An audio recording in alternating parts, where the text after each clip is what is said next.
మరి ఈ ఎలక్షన్ లో మరి నిజంగానే 175 అండ్ 175 అనుకున్నారా? జగన్ అన్న ఆ. జగన్ అన్న ఏం గెలవడు, చంద్రబాబు గెలుస్తాడు. అంటే జగన్ గారు 175కి 175 సీట్లు కొడతామంటున్నారు. మరి మరి నిజంగానే కొడతారా? మరి అంత దమ్ము ఉందా? కొట్టాడు, దమ్ము లేదు.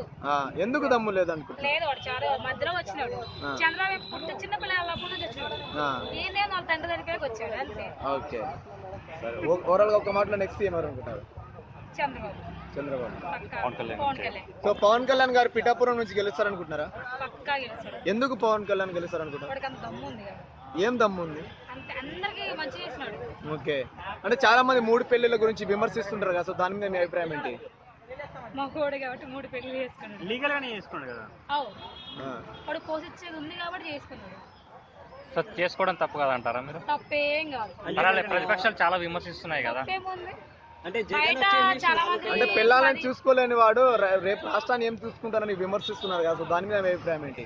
రేపు ఈ రోజు 3 పిల్లల్ని విడిచిపెట్టినట్టు రాష్ట్రానికి విడిచిపెట్టి వేరే రాష్ట్రానికి వెళ్ళిపోతే మా పరిస్థితి ప్రజలు భావిస్తున్నారు, దాని మీద మీ అభిప్రాయం ఏంటి? అట్లా ఏముండదు, జనాలందరినీ చూస్తాడు మంచి. మేడం 2 రోజులు ప్రచారం తిరిగి వెంటనే ఫీవర్ వచ్చింది అనేసి హైదరాబాద్కి వస్తున్నాడు కదా, ఎమ్మెల్యే అయిన తర్వాత కూడా అంతేనా?